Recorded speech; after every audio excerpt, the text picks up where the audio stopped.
Kaya ঘুম পারবো? বসুক।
এটা তো আছে, সিম আছে। আছে। হ্যাঁ।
কিছু শোনা যায় না, ডাইনি তো নাই।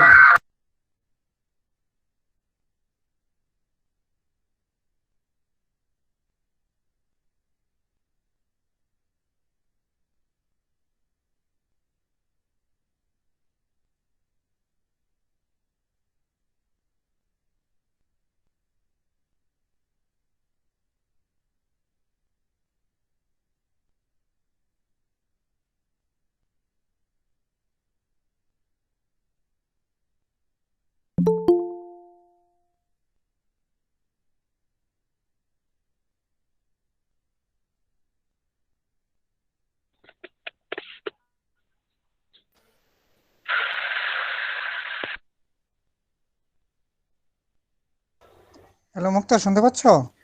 জি স্যার, শুনতে পাচ্ছি। ধন্যবাদ। আমরা শুরু করি তাহলে। অসংখ্য ধন্যবাদ। আমন্ত্রণ জানাচ্ছি আমাদের বেসিক নলেজ অন গার্মেন্টস মার্চেন্টাইজিং এর 3 দিন ব্যাপী কোর্সের 3য় দিনের 2য় ক্লাসে।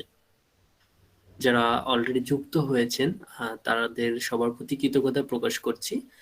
আমাদের কোর্সের সম্পর্কে আপনারা সবাই জানেন। আমাদের আজকের কোর্সের 3য় ক্লাসে আমাদের trainer Ferdous Ahmed sir class শুরু করবেন। স্যারকে আমি ফ্লো দিচ্ছি, স্যার কাইন্ডলি শুরু করুন।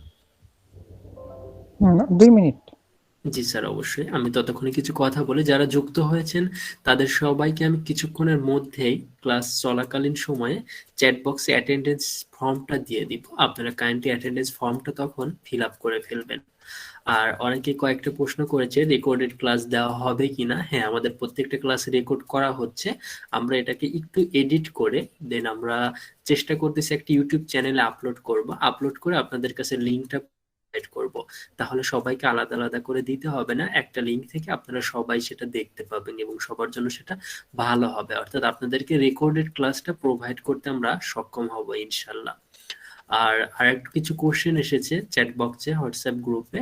সেটা হলো যে এক্সাম নেওয়ার কথা ছিল না। আসলে এক্সামটা নিয়ে তত প্যানিক হওয়ার কিছু নেই। এক্সামটা আমরা জাস্ট নিব যেন আপনারা ভালোভাবে শিখেন এবং শেখার পরে আপনাদের একটা যে ধারণা আছে সেটার একটা সামারি লিখে আমাদের কাছে সাবমিট করবেন। সেটা আমরা যাচাই করবো এবং এটা আমাদেরও ভালো লাগা কাজ করবে যে হ্যাঁ, আপনারা ক্লাসটা ভালোভাবে করেছেন এবং কিছু শিখতে পেরেছেন। আসলে আমাদের এই আয়োজনটা করা হয়েছে বেশ কিছু উদ্দেশ্য নিয়ে। তার মধ্যে একটা মেইন উদ্দেশ্য হলো আপনাদের সবাইকে একটা জায়গা দাঁড় করানো। দেখুন, আমাদের হোয়াটসঅ্যাপ গ্রুপে কিন্তু একটা চ্যাট গ্রুপ তৈরি হয়েছে যেখানে অনেক ইউনিভার্সিটি স্টুডেন্ট গুলো রয়েছে, অনেক প্রফেশনাল ব্যক্তিত্ব রয়েছে। এই যে নিজেদের মধ্যে একটা কমিউনিকেশনের একটা প্লেস তৈরি হলো, এই প্লেসটা তৈরি করাই ছিল আমাদের মূল উদ্দেশ্য। এর পরের যেটা উদ্দেশ্য হলো আপনাদেরকে কিছু শেখানো, অর্থাৎ আমাদের টেক্সটাইল সেক্টরকে আরো এগিয়ে নেওয়ার জন্য আমাদের যারা প্রফেশনাল ব্যক্তিত্ব রয়েছে তাদের থেকে যেন আমরা কিছু শিখতে পারি, সেটা ছিল আমাদের দ্বিতীয় উদ্দেশ্য। আসলে আমাদের প্রিভিয়াস গেস্ট স্পিকার কিন্তু একটা কথা বলে গিয়েছেন যে যারা কর্মরত রয়েছে তারা অন্যকে শেখাতে চায় না। তো আমরা চাচ্ছি আমাদের এই প্ল্যাটফর্মের মাধ্যমে প্রফেশনাল ব্যক্তিদের যে নলেজ, তাদের যে এক্সপেরিয়েন্স, তাদের যে অভিজ্ঞতা, সেগুলো যেন আমরা টুকটাক শিখতে পারি এবং জানতে পারি এবং সেভাবে নিজেদেরকে তৈরি করতে পারি। এই উদ্দেশ্যগুলো নিয়েই আমাদের এই ট্রেনিং সেশনটা আয়োজন। আশা রাখছি যে আমরা পরবর্তীতে আমাদের টেক্সটাইল এক্সপার্ট থেকে আরো ভালো ভালো কিছু ট্রেনিং সেশনের আয়োজন রাখবো। সেক্ষেত্রে আপনাদের উইলিংলি জয়েন্ট হওয়ার জন্য আহ্বান জানাচ্ছি। স্যার, আপনি কি রেডি এক্ষেত্রে? হ্যাঁ মুক্তার, রেডি। জি স্যার, অবশ্যই। আমি এখন স্যারকে ফ্লোটা দিচ্ছি। আপনারা সবাই কাইন্ডলি মনোযোগ সহকারে ক্লাসটা করবেন এবং নোট করার জন্য খাতা কলম সাথে রাখতে পারেন। জি স্যার, প্লিজ কন্টিনিউ। ওকে, ধন্যবাদ তোমার সুন্দর উপস্থাপনের জন্য এবং আমাকে ফ্লোর দেওয়ার জন্য। আর সবাইকে আসসালামু আলাইকুম।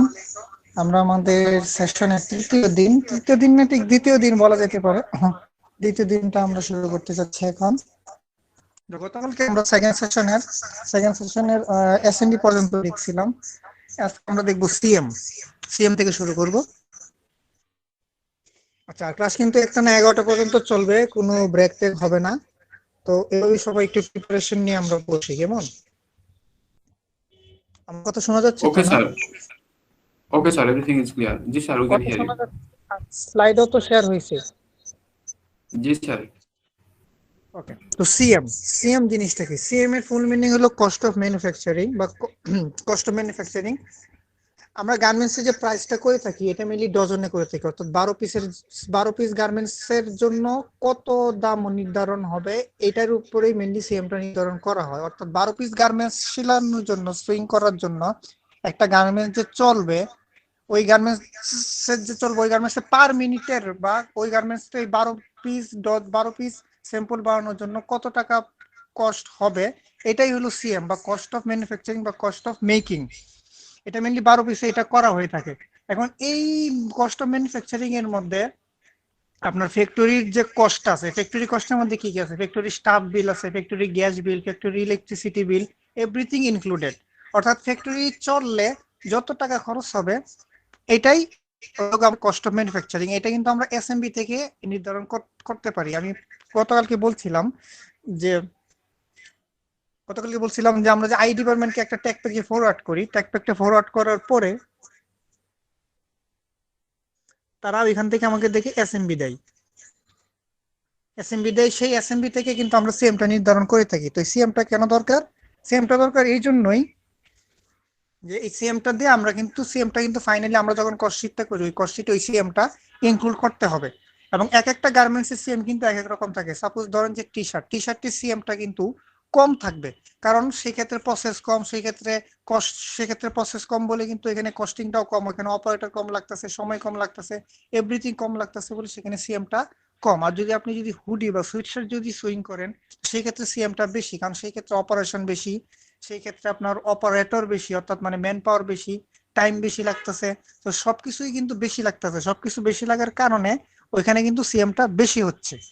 তো এই হলো এটার মানে বাংলা কথা। এখন আমি এখানে দেখি কি লিখছি, CM means cost of manufacture, it actually refers to manufacturing cost of 1 dozen, অর্থাৎ 12 পিস গার্মেন্টস এর জন্য এটা মেনলি নির্ধারণ করা হয়ে থাকে।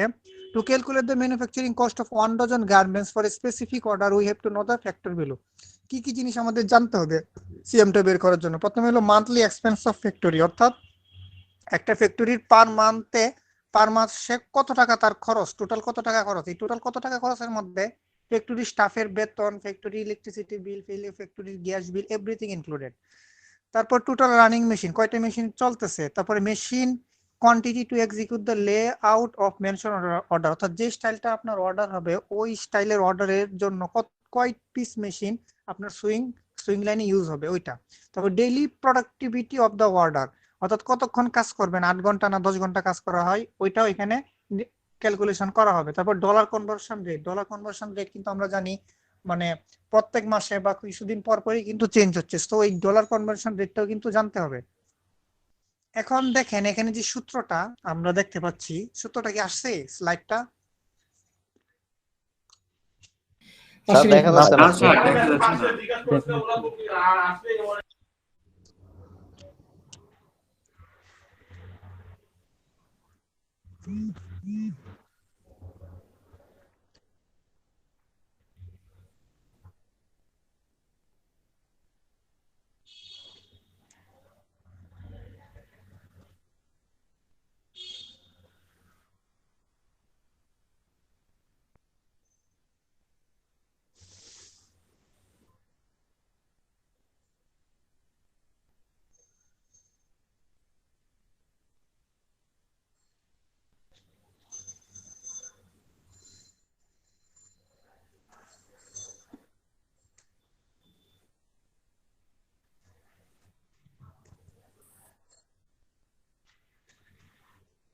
কি ব্যাপার, নড়তেছে না?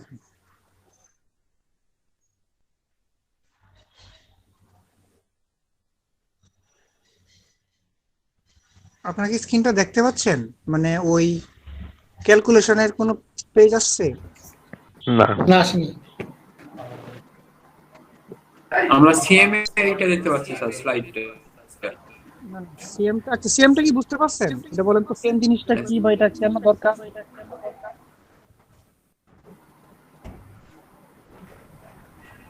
স্যার এটা কি মানে থাকবে যেমন 12 মানে 1 ডজন, ঠিক আছে, এটা কি ফিক্সড থাকবে সিএম এর ক্ষেত্রে? যেমন 12টা নিতে হবে বা 12টা প্রাইসিংটা ডজনে করে সেই জন্য এটা ফিক্স বলতে মানে গার্মেন্টস ওয়াইজ তো ফিক্স থাকবে না, এক এক টাইপের গার্মেন্টস নাকি।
ধুরু জায়গা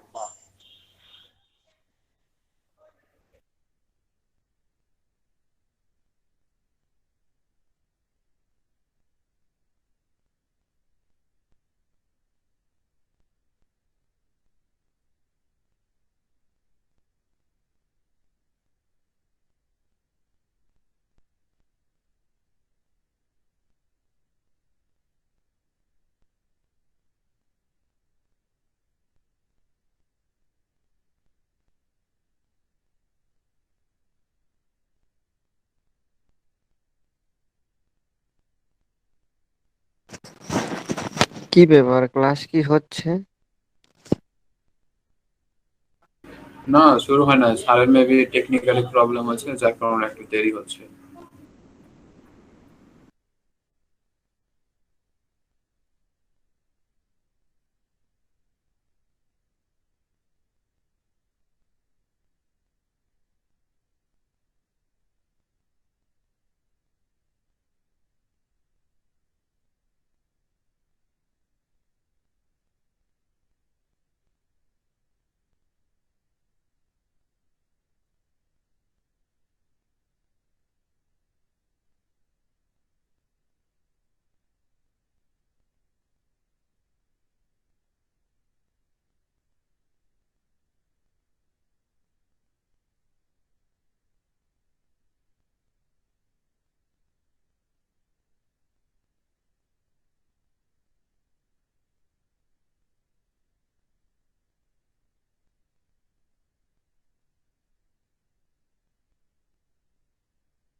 আচ্ছা, হ্যালো মুক্তার, শুনতে পাচ্ছ?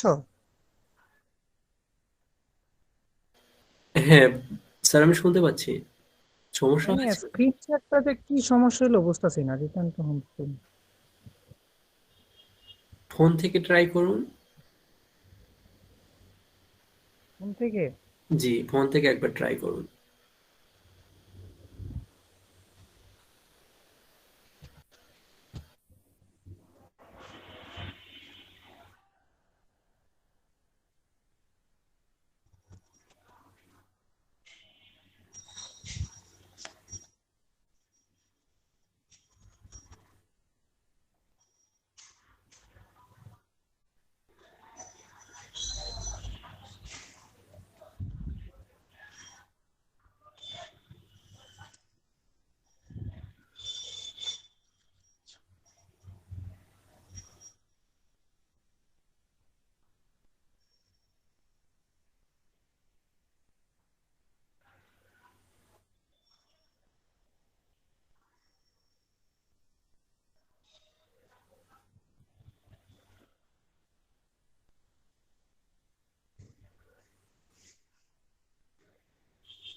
আচ্ছা, স্ক্রিন দেখতে পাচ্ছেন সবাই?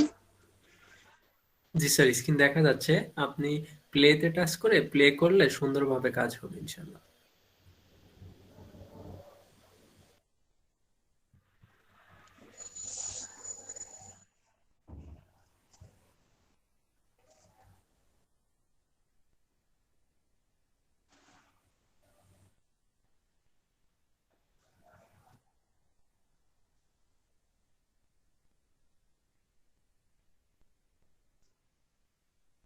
আচ্ছা, সবাই দুঃখিত আমি, হ্যাঁ, মাঝখানে 10টা মিনিট সময় গেল। সবাই শুনতে পাচ্ছে তো না? জি স্যার। জি স্যার, শুনতে পাচ্ছি। আচ্ছা, এখন এই সিএমটা কি সবাই বুঝতে পারছেন, মানে সিএম জিনিসটা কি এবং এটা কেন প্রয়োজন? জি স্যার। ওকে, স্যার এখন দেখেন। একটু কথা আছে। জি বলেন। স্যার কাইন্ডলি একটু যদি সিএমটা একটু দেন, নেটওয়ার্কের জন্য ওই সময় শুনতে পারিনি স্যার সিএমটা একটু।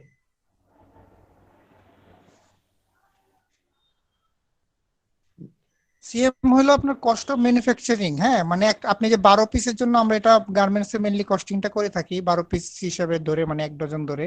তো ওই 1 ডজন গার্মেন্টস বানানোর জন্য ফ্যাক্টরিটা যে আপনি যে রান করবেন, আপনার ফ্যাক্টরিটা যে চলবে, ওই 12 পিস স্যাম্পল বানানোর জন্য বা 12 পিস গার্মেন্টস বানানোর জন্য আপনার ওই ফ্যাক্টরির কস্ট কত, এই ফ্যাক্টরির কস্টটা বের করাই হলো সিএম। এই ফ্যাক্টরি কস্টের যে আপনি যে বের করবেন, এটার মধ্যে ফ্যাক্টরির এভরিথিং কস্ট এখানে ইনক্লুড থাকবে।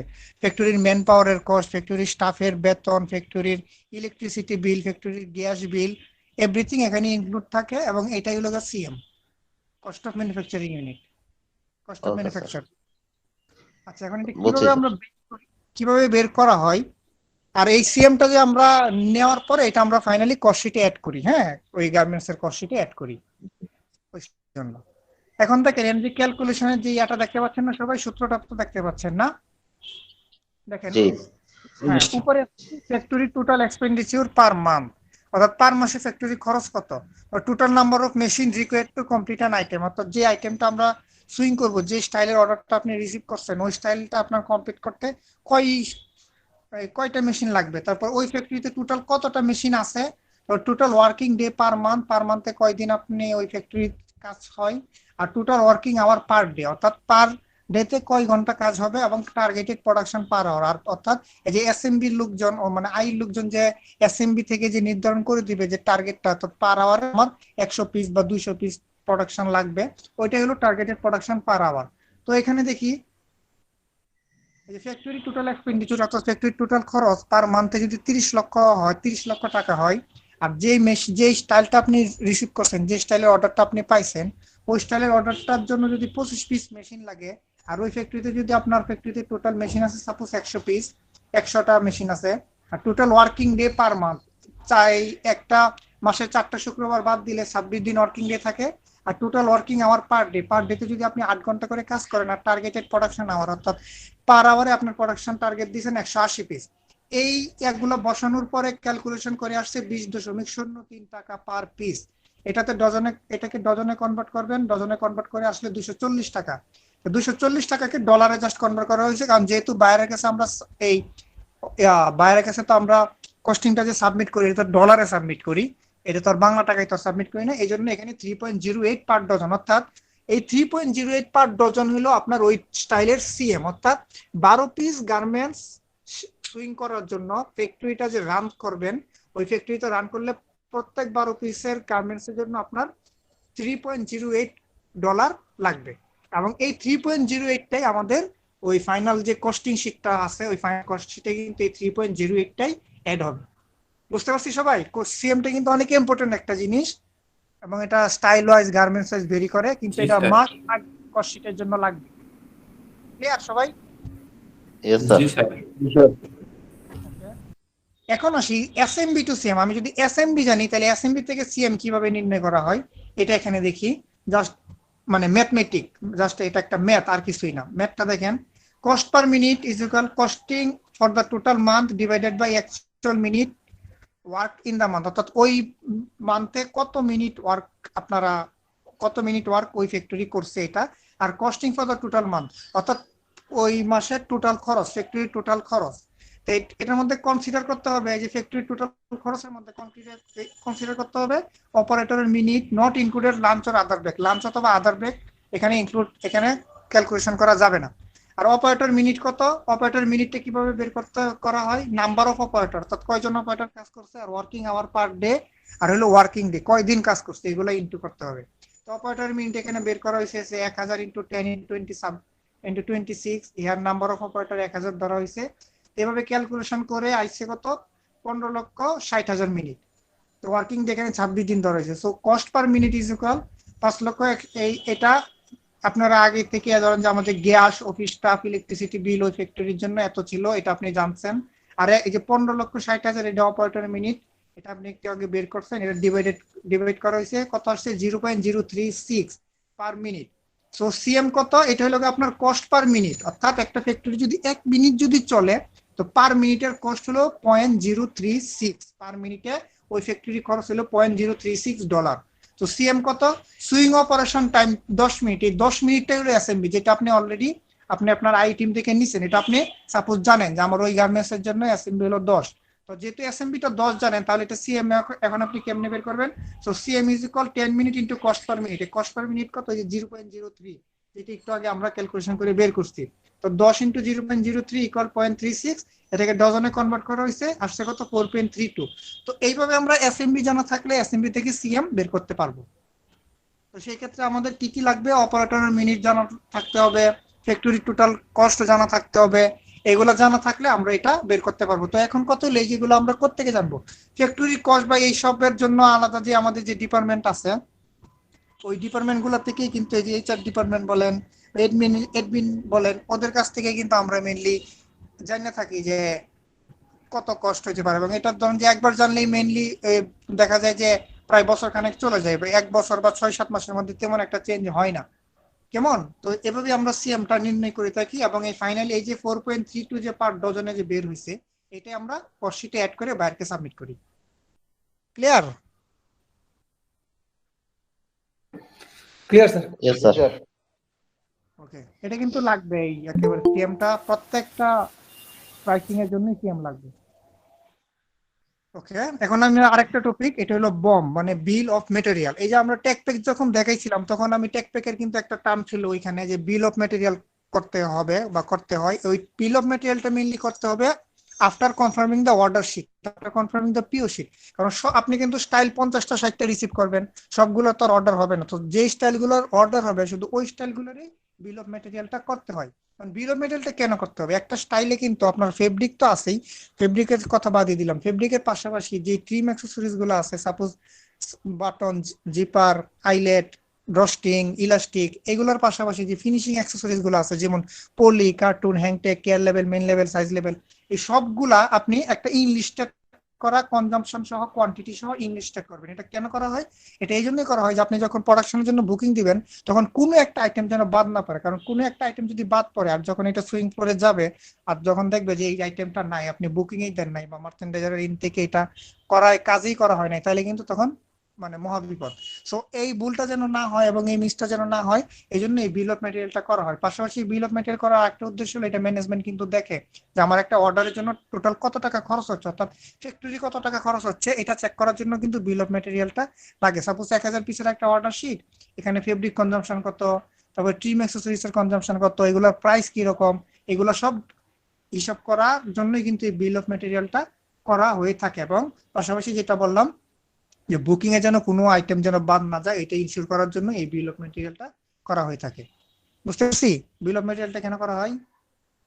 এটা ট্যাগ প্যাক দেখেই কিন্তু করা হয় এবং এখানে প্রিন্ট এমব্রয়ডারি আছে কিনা এগুলো এখানে ইনলিস্টেড করা হবে। এই বিল অফ ম্যাটেরিয়ালটা করার জন্য কিছু সফটওয়্যার আছে যেমন ইআরপি, এসএপি, এমআইএস, এই সব সফটওয়্যার ইউজ হয়। অনেক জায়গায় এক্সেলও, নরমাল কোনো ফ্যাক্টরিতে এক্সেল চার্টও এই বিল অফ ম্যাটেরিয়ালটা করা হয়ে থাকে। এক এক ফ্যাক্টরি এক এক রকম সফটওয়্যার ইউজ করে, কোনো ফ্যাক্টরি এক্সেল চার্ট ইউজ করে।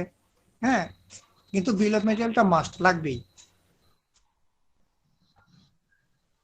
এখন দেখেন example of bill of material, একটা এখানে আমি দেখাচ্ছি একটা বিল অফ ম্যাটেরিয়ালের ছবি। এটা কি দেখতে পাচ্ছেন সবাই? জি স্যার। জি স্যার দেখতে জি স্যার দেখতে পাচ্ছি। হ্যাঁ, কর্নারে দেখেন বায়ারের নাম আছে, স্টাইলের নাম্বার আছে, পিও নাম্বার আছে, অর্ডার কোয়ান্টিটি আছে, অর্ডার কোয়ান্টিটি 5000 পিস। তো এই স্টাইলটা, এই অর্ডারটা করার জন্য আমার কি কি আইটেম লাগবে? সিঙ্গেল জার্সি ফেব্রিক লাগবে, রিব লাগবে, সুইং সেট লাগবে, সাইজ লেভেল লাগবে, হ্যাংটেক লাগবে, কার্টুন লাগবে, পলি ব্যাগ লাগবে। সাপোজ এই স্টাইলটা করার জন্য শুধু আমার এই আইটেমগুলাই লাগবে, এই জন্য শুধু এই আইটেমগুলো এখানে লেখা হয়েছে। কিন্তু আপনার তো সবগুলো তো এত ছোট বা এত সহজ আইটেম বা এত সহজ স্টাইল তো থাকবে না, আরো অনেক কিছুই থাকতে পারে। সোজা কথা, যত আইটেমই একটা গার্মেন্টস কমপ্লিট করার জন্য লাগুক না কেন ফেব্রিকের পাশে সাথে, ওই সবগুলো জিনিসই এখানে 7টা 10টা 12টা 15টা 14টা 20 22 25টা পর্যন্ত আইটেম হইতে পারে, সবগুলো কিন্তু এখানে লিখতে হবে। পাশাপাশি এটার কনজাম্পশনও কিন্তু লিখতে হবে। কনজাম্পশন মানে কি, কতটুকু লাগবে, এবং এটার জন্য এক্সট্রা পার্সেন্ট 5% এক্সট্রা কিন্তু অ্যালাউন্স বা ওয়াস্টেজ ধরতে হবে। কারণ আপনি যতটুকু লাগবে, সাপোজ 5000 পিস গার্মেন্টস এর জন্য 5000 পিস জিপারি যদি বুকিং দেন, তাহলে কিন্তু এটা আপনার হবে না, কারণ সুইং করে নষ্ট হতে পারে, হারা যেতে পারে, যে কোনো কিছু হইতে পারে। সো এই জন্য অবশ্যই 3% বা 5% এক্সট্রা আমরা ধইরা বুকিংটা দেওয়া হয়, এবং কস্টটাও কিন্তু ওইভাবেই 5% বা 3% ধইরাই কিন্তু কস্টটা করা হয়। সো এখানে দেখেন প্রত্যেকটা পাশে এক্সট্রা পারচেজ হিসাবে 5% 3% এভাবে অ্যাড করা হয়েছে। তারপরে কোয়ান্টিটি কনজাম্পশনের সাথে অ্যাড করে কোয়ান্টিটি, অর্থাৎ 5% যদি এক্সট্রা না হয় তাহলে টোটাল কোয়ান্টিটি কত, অর্থাৎ 1365 কেজি ফেব্রিক লাগবে। এবার সবগুলো ক্যালকুলেশন করে বের করছে, রেট কত, দাম বের করা হয়েছে। তারপর ফাইনালি কি অ্যামাউন্ট, কত টাকা লাগতেছে প্রত্যেকটা আইটেমের জন্য। এই যে ফাইনালি দেখেন টোটাল একটা অ্যামাউন্ট আসছে কত, 4,43,970। তার মানে এই $4,43,970 আমার লাগবে এই অর্ডারটা, 5000 পিসের এই অর্ডারটা কমপ্লিট করার জন্য। বুঝতে পারছি? এটা আমরা ম্যানেজমেন্টকে বা আমাদের স্যারকে শো করবো। ক্লিয়ার? বিল অফ ম্যাটেরিয়ালটা কেন করা হয়, কিভাবে করা হয়, জাস্ট মানে থিমটা তো বুঝতে পারছেন নাকি?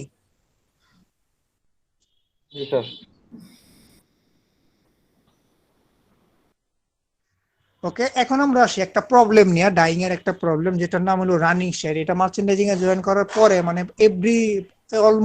অলমোস্ট এভরিডে এই প্রবলেমটা নিয়ে ফেস করতে হবে, এই প্রবলেমটা নিয়ে কথা শুনতে হয়, এই প্রবলেমটা ডাইং ডিপার্টমেন্ট থেকে শুনতে হবে এবং এটা সলভও কিন্তু করে দিতে হয়। তো রানিং শেড বা আনইভেন ডাইং একই জিনিস। এটা কোনো জায়গায় রানিং শেড সহজে রানিং শেড বলে, কিন্তু টেক্সটাইলের ভাষায় বা ওয়েট প্রসেসিং টেকনোলজির ভাষায় এটাকে আনইভেন ডাইং বলে। অর্থাৎ আনইভেন মানে কি, অসমান ডাইং, অর্থাৎ ফেব্রিক সারফেসে যে কালারটা করব এটা ফুল সারফেসের উপরে সমানভাবে পড়বে না, একটু কোনো জায়গায় বেশি পড়বে, কোনো জায়গায় কম পড়বে, বা কোনো জায়গায় ডাইংই হবে না, ফাঁকা থাকবে। এই জিনিসটা হলো আনইভেন ডাইং বা আনইভেন ডাইং বলা হয়, বা এটাকে গার্মেন্টসের ভাষায় রানিং শেড বলা হয়। এটা কি দেখেন, running shade is more specifically metre to metre variation of shade, অর্থাৎ প্রত্যেক মানে পার একটা, এখন বলি একটা 1000 কেজি বা 5000 কেজি ফেব্রিক যখন ডাইং করা হয় তখন ওই সব গার্মেন্টসে বা সব টেক্সটাইলে কিন্তু ওই 5,000 বা 10,000 কেজি ফেব্রিক ডাইং করার জন্য মেশিন কিন্তু থাকে না, ভেঙে ভেঙে করে। অর্থাৎ 5,000 কেজি ফেব্রিকের মধ্যে 2,000 2,000 1,000 এভাবে ভেঙে ভেঙে করে। এবার ভেঙে ভেঙে করলে হয় কি 2,000 এর একরকম 2,000 কেজি ফেব্রিকের একরকম শেড হইতে পারে, পরে 2,000 কেজির অন্যরকম শেড হইতে পারে, এরপরে 1,000 কেজির আরো অন্যরকম শেড হইতে পারে, সম্ভাবনা আছে হওয়ার।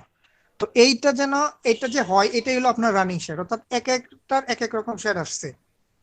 So basically, when এটা কেন হয়? Basically, dyes cannot migrate properly in the whole fabrics. Thus exhaustion অর্থাৎ বাধাপ্রাপ্ত হয়। আচ্ছা, ডাইসটা যখন ফেব্রিক সারফেসের উপরে প্রপারলি ভাবে মাইগ্রেশন না হয়, ফুল ফেব্রিক সারফেসের উপরে যখন প্রপারলি ভাবে মাইগ্রেশন যদি সে করতে না পারে, তখন ডাইসটা বাধাপ্রাপ্ত হয়। এন্ড এই ডাইসটা বাধাপ্রাপ্ত হইলে এখানে আনইভেন ডাইং সৃষ্টি হয়, যেটাকে গার্মেন্টস এর ভাষায় বা ওই ফ্যাক্টরি ভাষায় কি বলা হয়? Running shade. তো এটাই মেইনলি রানিং শেড বা আনইভেন ডাইং। এখানে কেমন কথা হলো, এটা তো কেন হয়? Lack of proper combination of ডাইসটা ইউজ করবো। সাপোজ কটন ফেব্রিকের যদি ডাইং করি তাহলে সেক্ষেত্রে রিয়েক্টিভ ডাই ইউজ হয়, পলিস্টারের ডিসপার্স ডাই ইউজ হয়। তো এই যে ডাইসটা যে ইউজ করবো, এই ডাইসটা যদি ঠিকভাবে যদি আমরা ইউজ করতে না পারি, lack of proper combination of dyes, তবে নট মেইনটেনিং এক্সাক্ট ডাইং প্রসেসটা যদি মেইনটেনিং করা না যায়, অর্থাৎ টেম্পারেচার, টাইম, প্রেসার এগুলো যদি সঠিকভাবে আমরা মেনটেন করতে না পারি, তারপরে proper amount of salt and alkali, salt এবং লবণ এবং অ্যালকালি গুরুত্বটা অবশ্যই ডাইং অনেক বড় একটা জিনিস, এটার অ্যামাউন্টটাও কিন্তু সঠিকভাবে ইউজ করতে হবে। তারপরে কি proper lack of quality product and proper product in the bath, অর্থাৎ যে প্রোডাক্টগুলো আমরা ইউজ করবো ডাইং এর, যে ডাইসের পাশাপাশি যে সিকুয়েস্টারিং এজেন্ট, তারপরে যে এজেন্ট গুলো ইউজ হয়, এই লেভেলিং এজেন্ট, এই এজেন্ট গুলার যদি কোয়ালিটি যদি ভালো না থাকে, তাহলেও কিন্তু এই রানিং শেডটাও দেখা যাইতে পারে।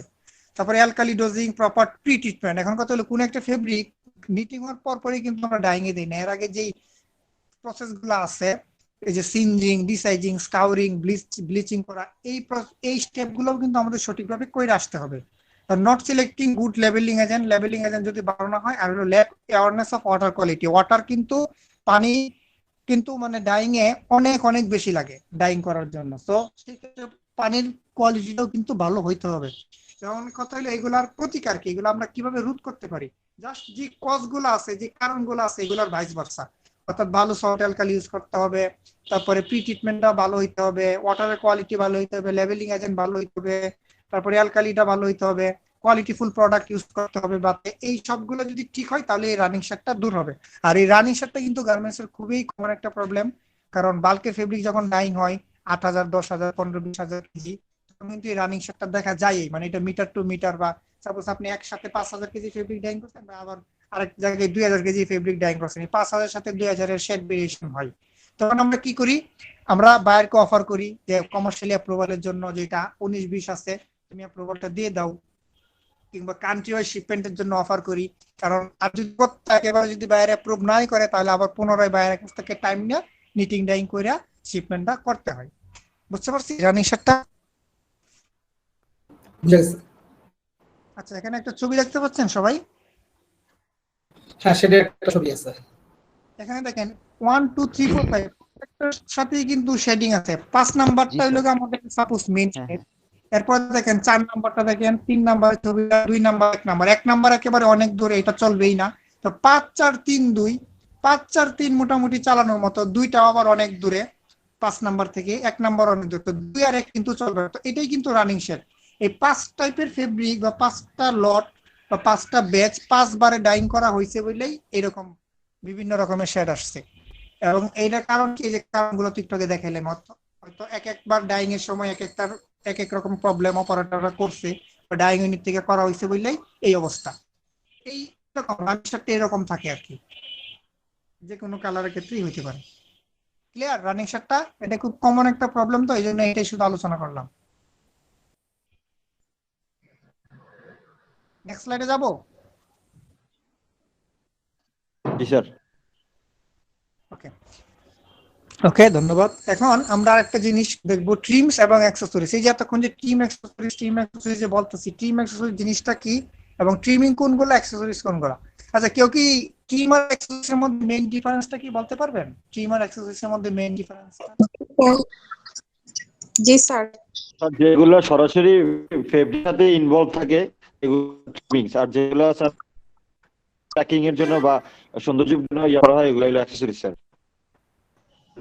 পলিথিন কার্টুন এগুলো অ্যাক্সেসরিজ, আর হলো সুতা বাটন এগুলো হলো স্যার ট্রিমিংস। হ্যাঁ হ্যাঁ, ঠিক আছে, হ্যাঁ ধন্যবাদ, ঠিক আছে।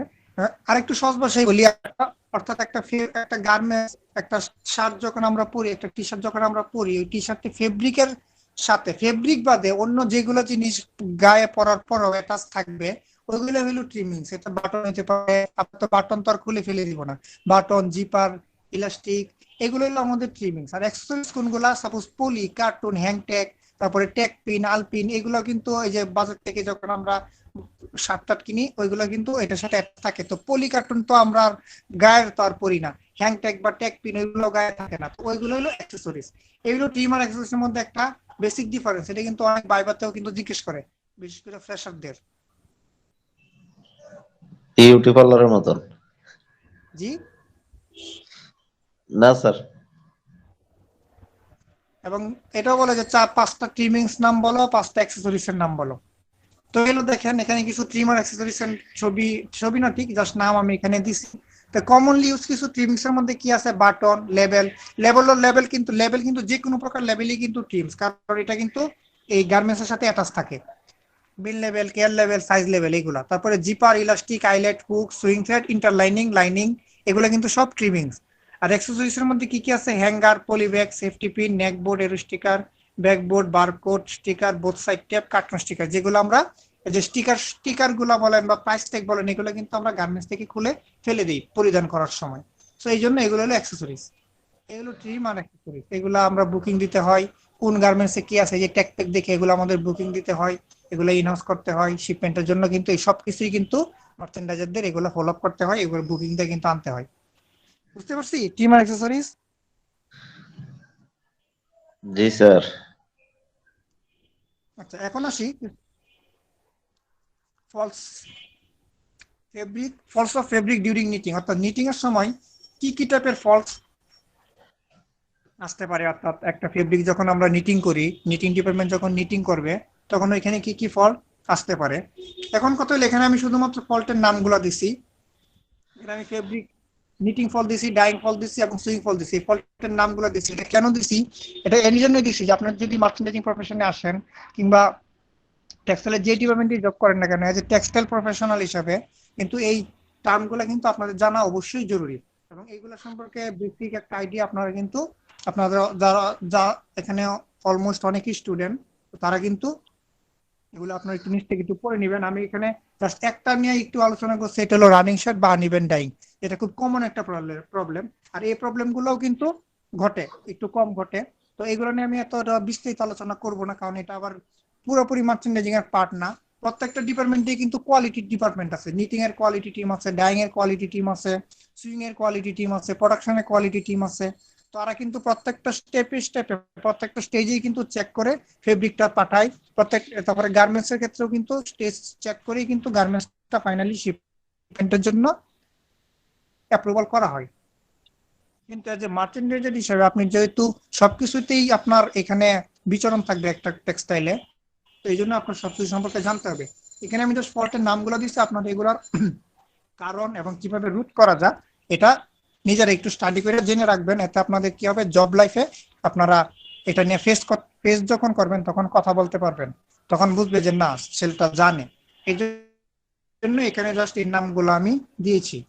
নিটিং এর কি কি fault, yarn dust, loop mark, needle break, oil spot, thick and thin place, mix yarn, hole, Lycra out, yarn contamination, yarn missing, তারপরে টারা ফল্ট বা স্টার। এই ফলগুলো নিটিং এর সময় ফেব্রিক সারফেসে, অর্থাৎ একটা ফেব্রিক যখন নিটিং কমপ্লিট হয় গ্রে অবস্থায়, তখন এই ফলগুলো দেখা যায়।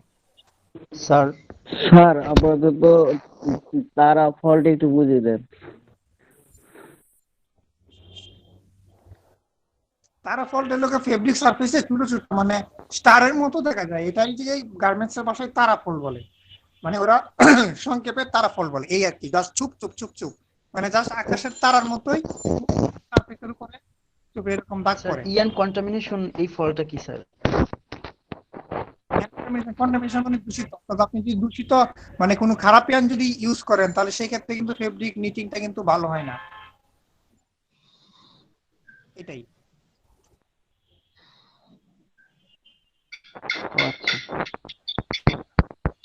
তারপর দেখেন faults of fabric during dyeing. Dyeing এর সময় কি কি টাইপের ফল্ট হইতে পারে? আনইভেন ডাইং, যেটি একটু আগে আমরা আলোচনা করছি। তারপর ডাই স্পট হইতে পারে, পিলিং হইতে পারে, সোডা স্পট হইতে পারে। তারপরে faults have been seen during finishing, যখন ফেব্রিকটা আপনার ডাইং করা কমপ্লিট হবে, যখন ডাইং এর ফিনিশিং ইউনিটে যখন যাবে তখনও কিছু ফল দেখা যেতে পারে, যেমন আনইভেন ব্রাশিং। আনইভেন ব্রাশিংটা কি এটা একটু আমি বলি। এই যে আমরা যে ফ্রিজ ফেব্রিক যে ডাইং করি, ফ্রিজ ফেব্রিক যখন কমপ্লিট করা হয়, ফ্রিজ ফেব্রিকের ছবি দেখেছিলাম যে ফ্রিজ ফেব্রিকের ব্যাক সাইডে কিন্তু ব্রাশ করা, তো ওই ব্রাশটা কিন্তু ফেব্রিকের ব্যাক সাইডের পুরাটা জুড়ে কিন্তু সেম হইতে হবে, অর্থাৎ ইভেন একটা ব্রাশ হইতে হবে, নাহলে কিন্তু বায়ার পছন্দ করবে। তো সেই ক্ষেত্রে যদি ব্রাশটা যদি কোনো জায়গায় মানে ব্রাশিংটা যদি কোনো জায়গায় কম হয়, কোনো জায়গায় যদি বেশি হয়, আবার কোনো জায়গায় একেবারে যদি না থাকে, তাহলে সেটাই হলো আনইভেন ব্রাশিং। এটা মেইনলি ফ্লিস ফেব্রিকের ক্ষেত্রে কিন্তু এই জিনিসটা বেশি হয়ে থাকে। তারপর কি ক্রিস মার্ক। ক্রিস মানে কি কুচকে যাওয়া, অর্থাৎ কাপড়টা যদি কোনো জায়গায় যদি কুচকে যায়, এটা হলো ক্রিস মার্ক বলে। ওয়েল মার্ক, অর্থাৎ ডাইং এর সময় বিভিন্ন কেমিক্যাল ইউজ করে, তো ফেব্রিক সারফেসের উপরে যদি অয়েল স্পট বা অয়েলের দাগ যদি থাকে, এটাকে অয়েল মার্ক বলা হয়। তারপর silicon spot, chemical spot. Chemical যে কোনো টাইপের কেমিক্যালই হইতে পারে, যে কেমিক্যাল গুলা ইউজ করে ডাইংটা করা হয়, যে কোনো একটা কেমিক্যাল যদি আপনি প্রপারলি যদি ইউজ না করেন, টাইম ওই কেমিক্যালের টাইম, টেম্পারেচার, প্রেসার এগুলো যদি মেনটেন না করেন, তাহলে কিন্তু এই কেমিক্যাল স্পটটা ফেব্রিক সারফেসের উপরে দেখা যায় আফটার ডাইং। বুঝতে পারছি?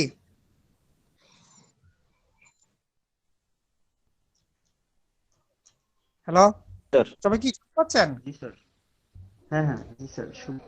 তারপরে সুইং ফল্ট আছে কিছু। দেখেন যখন আমরা একটা গার্মেন্টস যখন প্রোডাকশন ফ্লোরে বা বাল্কের যখন সুইং করব, কিংবা স্যাম্পল ডিপার্টমেন্টে যখন স্যাম্পল বানানোর জন্য সুইং করব, তখন কিছু ফল্ট এখানে হতে পারে। এর মধ্যে সুইং ফল্টের মধ্যে আছে skip stitch, unbalance stitch, staggered stitch, variable stitch density, seam puckering, তারপর লুপাত ববিন অর লুপাত thread breakage, needle thread breakage, আর হলো thread fusing when the sewing machine stop.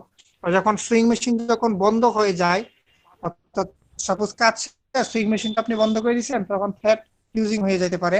এই প্রবলেম গুলা আপনার স্যাম্পল ডিপার্টমেন্টে বা গার্মেন্টস সুইং এর সময় এই ফলগুলা দেখা যাইতে পারে।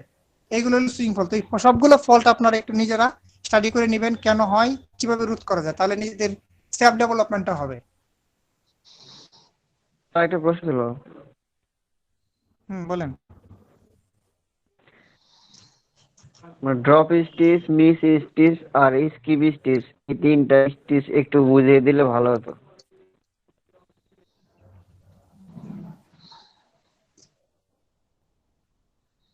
ড্রপ স্টিচ কোথায় দেখলেন?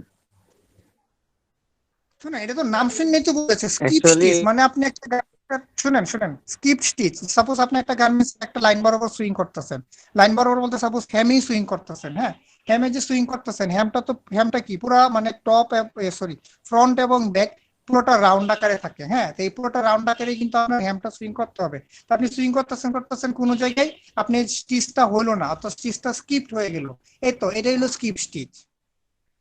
বুঝছেন? আনব্যালেন্স স্টিচ, অর্থাৎ আপনার স্টিচটা যদি আঁকা বাঁকা হয়, ব্যালেন্সটা সমান যদি না হয়, স্টিচ লাইনটা যদি সমান না হয়, এটা হলো আনব্যালেন্স স্টিচ। স্ট্যাগার স্টিচ অর্থাৎ বিক্ষিপ্ত স্টিচ, কোন জায়গায় হইলো কোন জায়গায় হইলো না, এরকম, এটা হলো স্ট্যাগার স্টিচ। বুঝতে পারছেন? আর ভেরিয়েবল আর ইঞ্চিতে কত স্টিচ আপনার দরকার, ওইটা যদি আপনার মেইনটেইন না হয়, এটা হলো ভেরিয়েবল স্টিচ ডেনসিটি। অর্থাৎ স্টিচ ডেনসিটি মানে কি, স্টিচের ডেনসিটি অর্থাৎ ঘনত্ব। স্টিচ ডেনসিটিটা যদি আপনার যদি ফুল এরিয়া জুড়ে যদি সমান না হয়, এটা হলো ভেরিয়েবল স্টিচ ডেনসিটি। বুঝতে পারছেন? এটা কিন্তু ভেরিয়েশন করা যায় না, সমান হইতে হবে। আর পাকারিং মানে কি, কুচকে যাওয়া, অর্থাৎ আপনি সিলাইছেন বা সিলাই সুইংটা এমনই হইলো যে আপনার এটা কুচকে গেছে, তো সেক্ষেত্রেও কিন্তু এটা আপনার ঠিক হইলো না। এই বিভিন্ন টাইপের প্রবলেমে কিন্তু হয়। আর নিডল ব্রেকেজ, আপনার নিডলটা মানে সুইটা ভেঙে গেছে, তারপরে ববিন অথবা লুপার থ্রেড ব্রেকেজ, ববিন বা লুপার থ্রেডটা ভেঙে যাওয়া, ওইসব হইলো আপনার এখানে এই সুইং ফল্টের ক্ষেত্রে ঘটে থাকে। বুঝতে পারছেন? ঠিক আছে স্যার। আচ্ছা, এখন আসি লাইনিং আর ইন্টারলাইনিং জিনিসটা কি। লাইনিং আর ইন্টারলাইনিং খুব কমন একটা কমন এক টাইপের ট্রিমস। ওই ট্রিমসটাও কিন্তু গার্মেন্টসে অনেক প্রকারের এই টি শার্টটা তো আর ইউজ হয় না, বিশেষ করে পলু শার্ট ইউজ হয়, তারপরে জ্যাকেট ইউজ হয়। তো লাইনিং আর ইন্টারলাইনিং জিনিস, তারপরে কাফ ইউজ হয়, রিবের। আমরা যে শীতকালে যে সুইট শার্ট গুলো যে পরি, বা যে ছবিগুলো দেখেছিলাম যে সুইট শার্ট এবং হুডি, ওগুলোর যে কাফ আছে, অর্থাৎ হাতের স্লিভে যে কাফ আছে এবং বটম কাফ আছে, কাফের ভিতরেও কিন্তু এই ইন্টারলাইনিংটা ইউজ হয়ে থাকে। আর লাইনিংটা মেইনলি ইউজ হয় কোথায়? জ্যাকেটের ইনার সারফেসে। জ্যাকেট পরার পরে যেই পার্টটুকু আমাদের মানে ভিতরে যে পার্টটুকু থাকে, যেটা আপনার বডি কন্টাক্টে থাকে, ওইখানে যে ফেব্রিকটা, যে স্মুথ এক ফেব্রিক যে ইউজ হয় সিল্কের, ওইটাই মেইনলি লাইনিং। আর ইন্টারলাইনিং কোনটা? দুই ফেব্রিকের মাঝখানে যেটা ইউজ হয় ওইটা হলো ইন্টারলাইনিং। যেমন কাফ, তারপরে পোলো শার্টের প্লেকেটের ভিতরে যেটা ইউজ হয় ওইটা হলো ইন্টারলাইনিং। আর এগুলো মেইনলি স্মুথ এবং লাস্টাস ফেব্রিক দিয়ে তৈরি হয়, যেমন সিল্কের মাধ্যমে, সিল্ক ফাইবার দ্বারা এই লাইনিংটা তৈরি হয়। এবং ইন্টারলাইনিংও কিন্তু আপনার কি কাফ কলার ইউজ হয়, এবং এটাও কিন্তু polyester, cotton, nylon use fabric দ্বারা, ফাইবার দ্বারা এই ইন্টারলাইনিংটা বানানো হয়। আর লাইনিংটা কোথায় ইউজ হয়? This is generally applied in jacket and coat and it joined by sewing. অর্থাৎ লাইনিংটা যেহেতু বডির কন্টাক্টে থাকে এবং লাইনিংটা এই লোকা বাইরে থাকবে, লাইনিংটা কিন্তু দেখা যায়, তো সেটা এই জন্য সুইং এর মাধ্যমে এটা অ্যাটাচ করা হয়। আর ইন্টারলাইনিংটা সুইং এবং ফিউজিং দুইভাবেই আপনি ইউজ করতে পারবেন, অ্যাটাচ করতে পারবেন, কারণ এটা ভিতরে থাকবে, কাফের ভিতরে থাকবে কিংবা প্ল্যাকেটের ভিতরে থাকবে। অর্থাৎ এই দুইটা মিল ইউজ হয় ওই নির্দিষ্ট এরিয়াতে যে ইউজ হবে, স্ট্রেন দেওয়ার জন্য এই ইন্টারলাইনিং এবং লাইনিংটা ইউজ হয়। বুঝতে পারছেন? স্যার বলেন। স্যার আমাদের যে প্লাঙ্কেট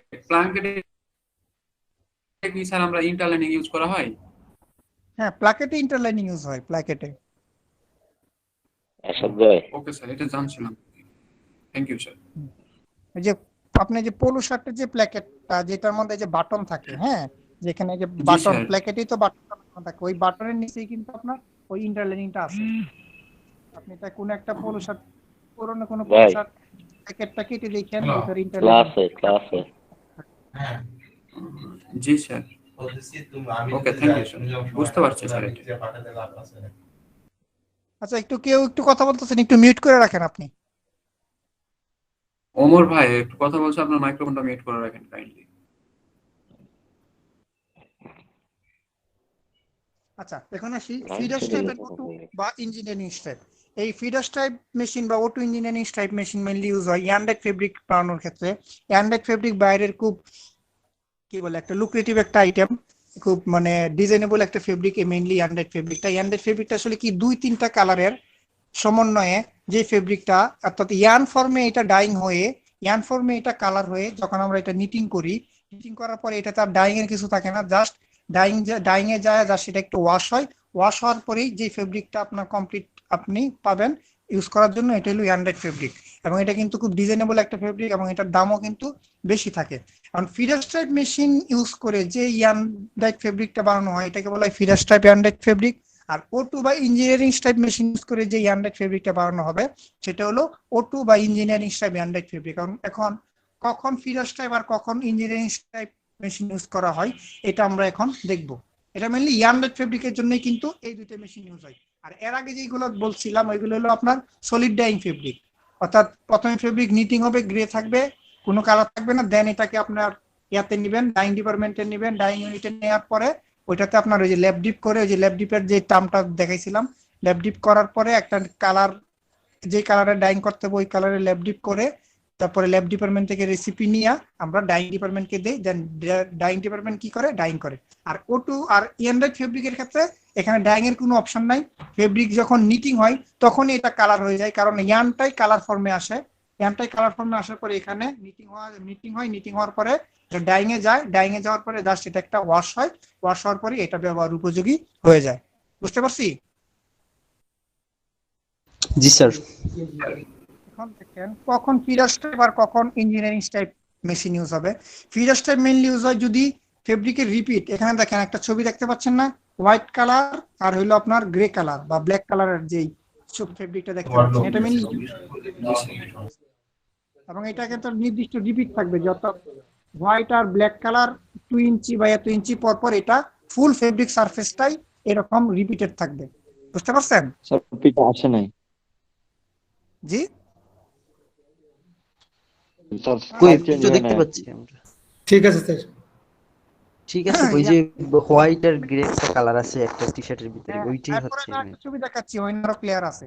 আমি দেখাচ্ছি ফিডার স্টাইপ মেশিনটা কখন ইউজ হয়, যদি রিপিটেড লেন্থ যদি কম থাকে তাহলে সেই ক্ষেত্রে ফিডার স্টাইপ মেশিন ইউজ হয়। আর সেই ক্ষেত্রে কোনো extra device feeder স্টাইপ machine use হয় না। প্রোডাকশন কস্টটা কম থাকবে কিন্তু প্রোডাক্টিভিটিটা হাই থাকবে। আর ইঞ্জিনিয়ারিং স্টাইপটা কি, এখানে আপনি যত ইচ্ছা এত রিপিটেড ফেব্রিক বানাইতে পারবেন, there is no limitation in repeating unit. আর ফিডার স্টাইপ রিপিটিং ইউনিট হলো ম্যাক্সিমাম 1.9 ইঞ্চি পর্যন্ত, এর উপরে যেতে পারবেন না।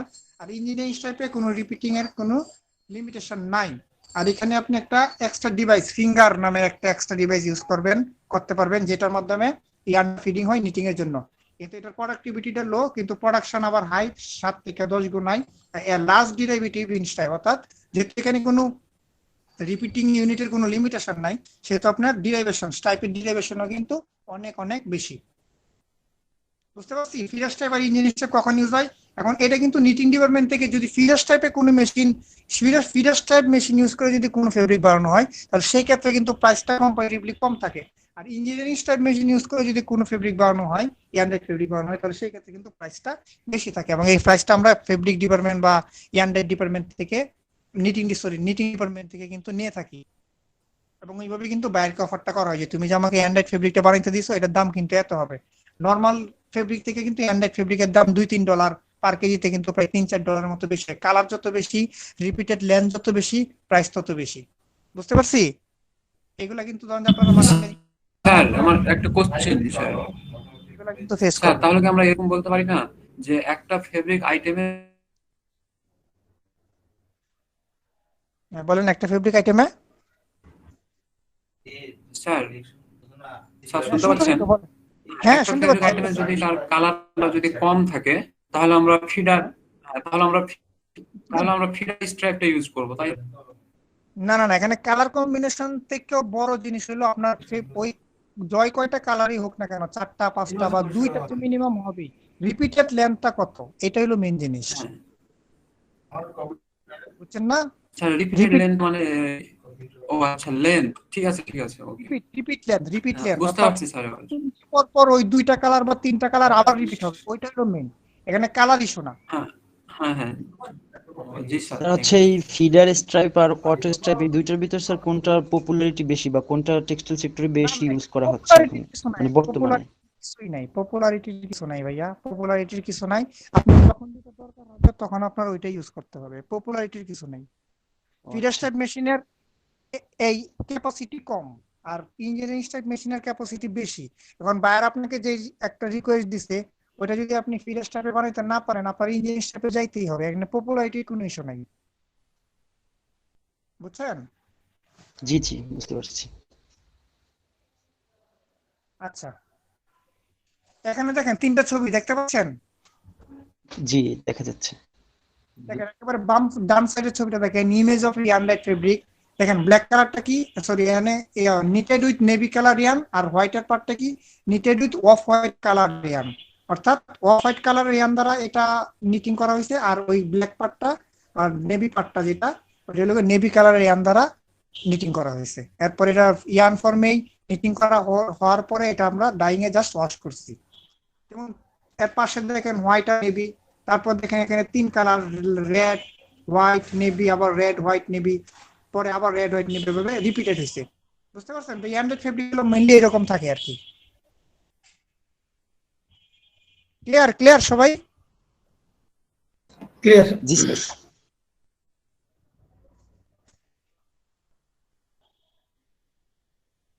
ওকে, তো আমাদের 2টা সেশন শেষ হইলো। এখন আমাদের লাস্ট সেশন বা থার্ড সেশন যেটা, এখানে দেখেন টপিকস কি কি ইউজ হবে। আচ্ছা, এই যে 2টা সেশন যে আমরা শেষ করলাম, মানে 2টা সেশন না সরি, মানে 2টা ক্লাস মার্চেন্ডাইজিং এর একেবারে কোর বিষয় নিয়ে আলোচনা করতেছি। তো মোটামুটি কি ভালো লাগতেছে? বুঝতে পারতেছেন তো নাকি? জি স্যার ভালো লাগতেছে।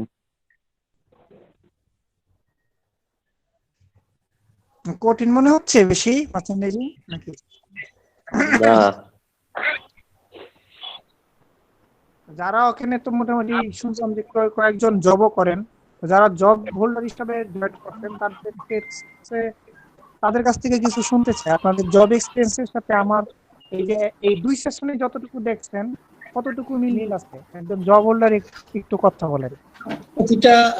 প্রতিটা ইয়েতেই জায়গায় আপনি যেগুলো ডিসকাস করছেন এগুলো কন্টিনিউ পাচ্ছি এবং এগুলো ফেস করতেছি, যার কারণে এগুলো আবার ঝালাই করতে পারছি। ভালো আছে, সবগুলোই কাজে লাগতেছে। এগুলো সবগুলোই আসতেছে, বিভিন্ন সময় আসে, বিভিন্ন সময় এগুলোই কাজে লাগে। এগুলো দিয়েই আসলে আমাদের কাজগুলো করতে হয়।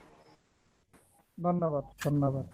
বাকিরাও শুনছেন তো না? আমি আসলে কোনো অপ্রাসঙ্গিক আলোচনা এখানে আনি নাই, কারণ টেক্সটাইলের 4 বছরের কোর্স আমার জাস্ট এই 3 দিনের সেশনে কিছুই হবে না। সো আমি জাস্ট জিনিসগুলো আনছি যেগুলো আপনারা ফ্রেশার হিসাবে যখন জয়েন করবেন তখন প্রথম অবস্থায় যেন না করেন। বুঝতে পারছেন ভাইয়া? জি স্যার, বুঝতে পারছি স্যার, কিন্তু ইয়াটা মিউট রাখেন না ভাই, এই যে কে কথা বলতেছেন একটু মিউট রাখেন প্লিজ।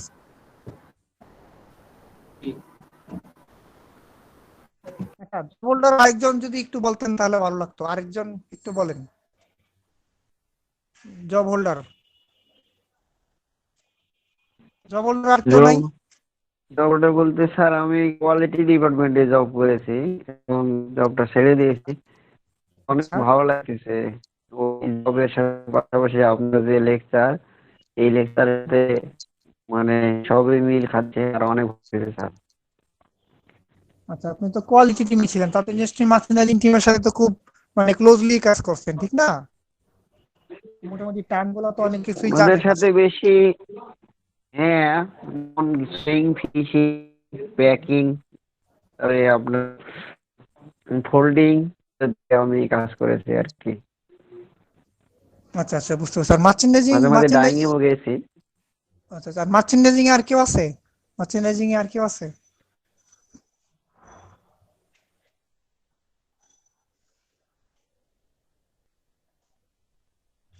মার্চেন্ডাইজিং আর কেউ নাই না? স্যার আমি একটু অফ টপিক নিয়ে কথা বলি, একটা কোশ্চেন। জি, কি বলবেন? স্যার আমি একটু কথা বলি স্যার। হ্যাঁ বলেন। স্যার যদিও এখন সবার এই যে আপনার মার্চেন্ডাইজিং এখানে অনেকে ক্যারিয়ার করতে যায়, তো আমিও এটার ব্যতিক্রম না। আমারও ইচ্ছা আছে যে মার্চেন্ডাইজিং এ জব করার, কিন্তু স্যার মাঝে মাঝে মনে হয় যে যেরকম আপনার স্যার আজকে বললো, অনেক কিছু ডিসকাস করলো, তো মাঝে মাঝে স্যার আমি ফ্রাস্ট্রেটেড হয়ে যায় যে মনে হয় এটা দ্বারা আমার হবে না, এই ডিপার্টমেন্ট আমি মনে হয় কাজ করতে পারবো না। তো এই যে স্যার ভীতিটা মানে ভয়টা স্যার কিভাবে কাটিয়ে উঠতে পারি স্যার, এই বিষয়ে যদি একটু বলতেন আমাদের।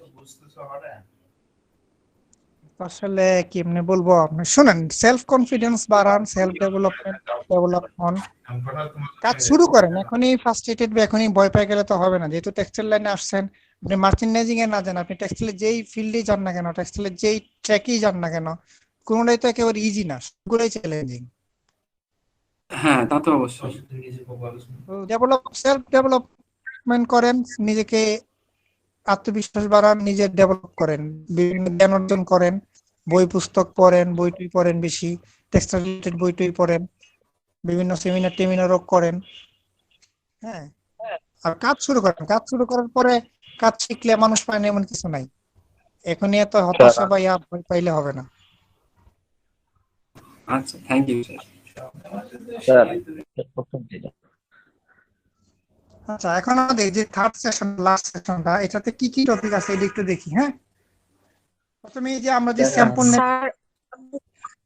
স্যার জি বলেন। স্যার আমার একটা আচ্ছা স্যার, মার্চেন্ডাইজিং এ জব করতে হলে আমাদের এক্সপেরিয়েন্সের জন্য আইতে ঢোকাটা কি খুব জরুরি?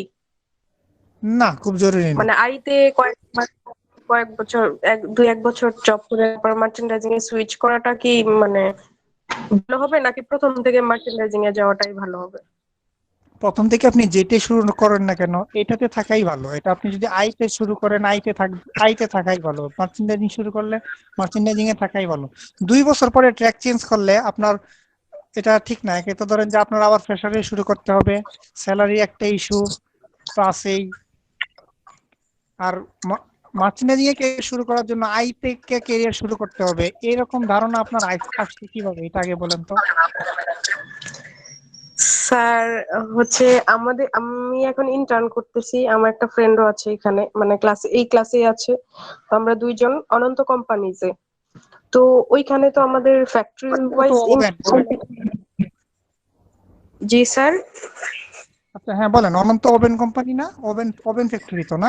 হ্যাঁ স্যার, ওভেন। জি স্যার। তো এখন মানে ওইখানে আমাদের সব ডিপার্টমেন্টেই মানে কিছুদিন করে ছিল। তো আমরা যখন আইতে গিয়েছিলাম তখন আইতে একজন বলেছে যে না, মার্চেন্ডাইজিং থেকেই শুরু করবা, ট্রেনি হিসেবে মার্চেন্ডাইজিং এ ঢুকবা। আরেকজন বলছে যে আইতে ঢুকলে কি হবে, যে আমাদের যে ক্যাপাসিটি বা এসএমবি ব্যাপারগুলা এগুলা হচ্ছে জানা থাকলে ভবিষ্যতে মানে মার্চেন্ডাইজিং এ সুইচ করলে মানে কেউ আমাকে বুঝ দিতে পারবে না আর কি, উল্টা পাল্টা। তারপরে আমি আবার ওনাকে প্রশ্ন করলাম যে ভাইয়া, যারা আই থেকে যারা যায়নি তারাও তো ভালো পজিশনে আছে, তো এটাই আমি ওইটাকে এতটা সাপোর্ট করিনি স্যার। কারণ প্রথম থেকে আমি একটা জিনিস শিখলে অবশ্যই আমার যা দরকার হবে সেটা আমি নিজে থেকে শিখে নিব, ওইখানে চাপে পড়লে তো সব।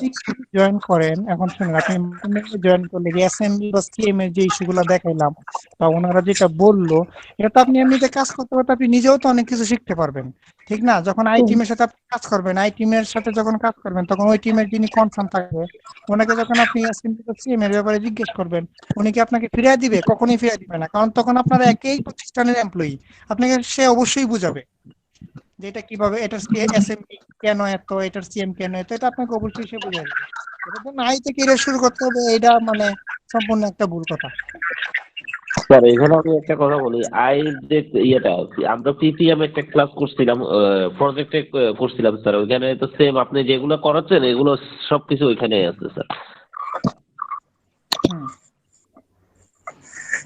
তো মানে আপনি আই কথা বলতেছেন না, আইতে যে আমাদেরকে ওইখানে কোর্সে যেগুলো করেছে এখানে তো আপনি সবগুলো এখানে উল্লেখ করলেন, তাহলে মার্চেন্ডাইজিংটা সবচেয়ে ভালো হচ্ছে না? হ্যাঁ, মার্চেন্ডাইজিং তো এমন একটা পার্ট, মার্চেন্ডাইজিং এমন একটা সেক্টর, যে টেক্সটাইলের এমন একটা সেক্টর যেখানে থেকে আপনি টেক্সটাইলের অন্য সবগুলো সেক্টরকেই কিন্তু টাচ করতে পারবেন। হ্যাঁ, এখানে আমি তো জাস্ট দুইটাই জিনিস এখানে দেখাইছি, আই ডিপার্টমেন্টের সাথে কেমনে মার্চেন্ডাইজিং ডিপার্টমেন্ট কাজ করে, আর এসএমবি আর সিএম সম্পর্কে একটু আলোচনা করছি, আর তো কিছু না। তো এই যে মার্চেন্ডাইজারদের এই দুইটা জিনিস জানা থাকলেই এনাফ, আর বাকিটা আপনি কাজ করতে করতে অভিজ্ঞতা হবে, শিখবেন, জানবেন, আই ডিপার্টমেন্টের লোকজনের সাথে কথা বলবেন, অনেক কিছু এমনিতেই শিখতে পারবেন। হ্যাঁ স্যার, সেটাই। জি স্যার, আমাদের ফ্যাক্টরিতে মানে সবাই বলতেছে প্রোডাকশনের মানে আমাদের প্রোডাকশনের জিএম বা অন্য যারা হাই লেভেলে আছেন তারা বলতেছে যে আমাদের কোয়ালিটি অ্যাসুরেন্স ছিল মানে আর কিউএস ডিপার্টমেন্ট যেটা ওইখানে, তারা সবাই বলতেছে তোমরা সবাই কেন মার্চেন্ডাইজিং এর পিছনে দৌড়াও, তোমরা আমাদের ডিপার্টমেন্টে আসো, কোয়ালিটি ঢুকো, প্রোডাকশনে ঢুকো, মানে ওইরকম একটা অবস্থা। সবাই বলতেছে সবাইকে মার্চেন্ডাইজিং এর পিছনে ছুটলে হবে, মানে স্যার মানে স্যালারি ইনক্রিমেন্ট নাকি তাড়াতাড়ি প্রোডাকশনে হয় ওরকম, কিন্তু আমরা স্যার প্রোডাকশনে গিয়ে কি করব? এইগুলো তো আসলে ম্যান টু ম্যান বা ফ্যাক্টরি বাই ফ্যাক্টরি ভেরি করে। এখন আপনি যে লাইনে ক্যারিয়ার করতে চান আপনি ওই লাইনে ক্যারিয়ার করবেন, এবং একটা কথা মনে রাখবেন যে আপনি ফার্স্টে যেটাতে শুরু করবেন এটাতেই থাকতে চাইবেন। খুব সমস্যা না হইলে যদি দেখতেছেন যে না আমার পক্ষে এটা সম্ভবই না, তাইলে ছেড়ে দিন, কিন্তু এই ছাড়াটাও দ্রুত ছাড়বেন, প্রথম 6 মাস বা বছর খানিকের মধ্যেই ছেড়ে দিন, বেশি কিন্তু আবার থাকে না, তাহলে কিন্তু আবার নিজের ক্যারিয়ার গ্রোথটা কম হবে।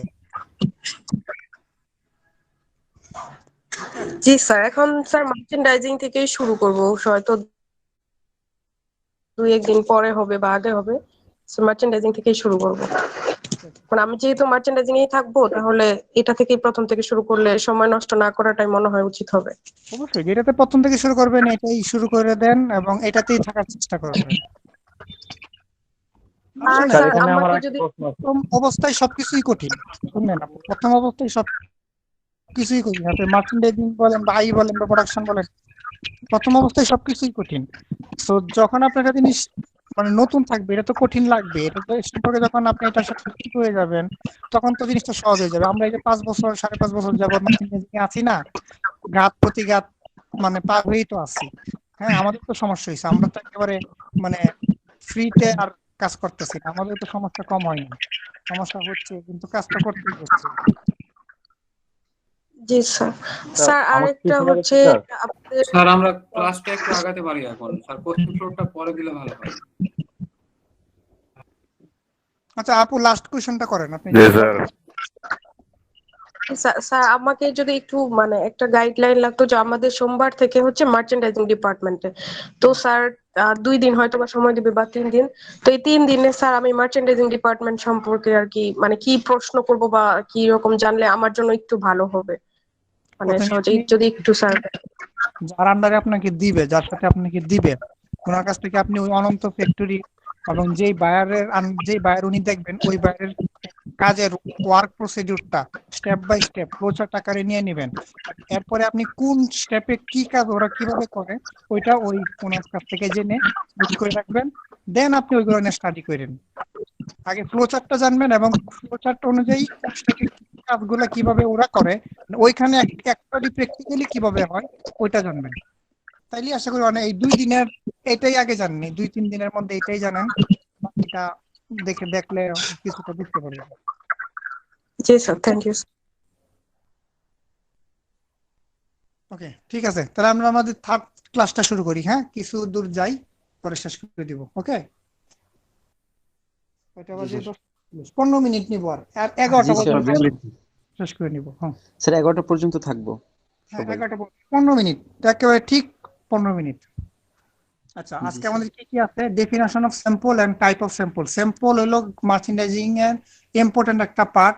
কারণ হলো স্যাম্পল যদি আপনি ফার্স্ট ইনিশিয়াল স্টেজে স্যাম্পলটা দিবেন, এই স্যাম্পল না দিলে কিন্তু অর্ডার হবে না, এবং স্যাম্পলটা কিন্তু অবশ্যই অ্যাপ্রুভ করায় আনতে হবে। এই জন্যই স্যাম্পলটা খুবই ইম্পর্টেন্ট একটা পার্ট মার্চেন্ডাইজিং এর। তো সেই স্যাম্পল এবং কি কি টাইপের স্যাম্পল গার্মেন্টস ইউজ করা হয় ওই টাইপের স্যাম্পল গুলো আমরা জানবো। তো জিএসএম জিনিসটা কি? জিএসএম ভার্সেস কাউন্ট, অর্থাৎ কত জিএসএম এ ফেব্রিক বানানোর জন্য কত কাউন্টের সুতা ইউজ করা হয়, এটার একটা খুব সুন্দর একটা ইকুয়েশন এখানে আছে, আমি দেখাবো। টেস্ট ইস্যু কি? টেস্ট ইস্যু খুব ইম্পর্টেন্ট একটা ইস্যু, কারণ এত কাজ করলাম, এত কিছু দেখাইলাম, লাস্টে যদি টেস্ট রিপোর্ট যদি পাস না হয়, কারণ এক এক বাইরের রিকোয়ারমেন্ট এক এক রকম থাকে, এবং এই শেষ টেস্টের রিকোয়ারমেন্ট কিন্তু বায়ার ওয়াইজ ভিন্ন থাকবে, এবং এই টেস্ট কিন্তু অবশ্যই পাস থাকতে হবে। বাইরের দেওয়া রিকোয়ার টেস্ট গুলা, ওই টেস্ট রিপোর্ট পাস হলে কিন্তু বাইরে একমাত্র শিপমেন্টের অনুমতি দিবে। এরকমও রেকর্ড আছে যে টেস্ট রিপোর্ট ফেল হওয়ার কারণে সব কাজ আপনি অন টাইম করছেন, শুধুমাত্র টেস্ট ইস্যুর কারণে আপনার শিপমেন্টটা হোল্ড হয়ে গেছে, বা শিপমেন্টটা ডিসকাউন্ট হয়েছে, বা শিপমেন্টটা ইয়ারে গেছে। তারপরে কি বিভিন্ন প্রিন্ট সম্পর্কে জানবো, প্রিন্ট ওয়াশ এমব্রয়ডারি সম্পর্কে জানবো। তারপরে কালার ফর ডাইং ফেব্রিক, এটা যখন দেখাবো তখন বুঝাবো যে প্যান্টন নাম্বার ধরে কিভাবে ডাইংটা করা হয়। তারপরে বুকিং এন্ড ফলো আপ সম্পর্কে কথা বলবো, communication and relation build up সম্পর্কে কথা বলবো। ফাইনালি কস্টিং এন্ড কনজাম্পশন সম্পর্কে দেখাবো, আমার এখানে নিজের করা একটা কস্টিং আছে, কস্টিংটা আমি দেখাবো, আর কনজাম্পশন কি কেমনে করতে হয়, কস্টিং কি কস্টিংটা কেমনে করতে হয়, আর লাস্টে কিছু অ্যাডভাইস দেবো ফর নিউলি জব হোল্ডার। এই হলো আমাদের আজকের সেশন। আজকে তো শেষ হবে না, কালকে পর্যন্ত যাবে আর কি।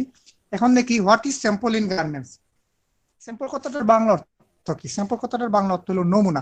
এই নমুনাটা যে কোনো কিছুর হইতে পারে, এটা গার্মেন্টস এর হইতে পারে, একটা ল্যাপটপের হইতে পারে, একটা মোবাইলের হইতে পারে, একটা ব্যাগের হইতে পারে। সো যে কোনো কিছু যে আপনি একটা বৃহৎ আকারে যে বিক্রি করবেন, এটা তো প্রথমে একটা নমুনা বা একটা এই স্যাম্পল তাকে দেখাইতে হবে যে আপনার এই স্যাম্পলটা কিরকম হয়। ঠিক সেম ভাবেই যে আমাদেরকে যে বায়ার যে 1 লাখ পিস বা 10 লাখ পিসের যে অর্ডারটা দিবে, সেই 1 লাখ পিস বা 10 লাখ পিস অর্ডারটা দেওয়ার পূর্বে বায়ার কিন্তু আমাদের কাছে এই সেম জিনিসের এই প্রথমে 2 পিস বা 3 পিস বা 4 পিস দেখতে চাইবে, যে আমি যে 10 লাখ পিস যে দিব, তুমি 4 পিস আগে কইরা দেখাও, এই 4 পিস যদি ভালোভাবে করতে পারো দেন তোমার 10 লাখ পিস অর্ডার দিব। জিনিসটা সেম এরকম। এই 4 পিস যদি আপনি বায়ারকে করে যদি খুশি করতে পারেন, মোটিভেট করতে পারেন, তার কাছ থেকে যদি আপনি জিনিসটার অ্যাপ্রুভাল যদি আনতে পারেন, তাইলেই আপনি 10 লাখ পিসের অর্ডার পাবেন।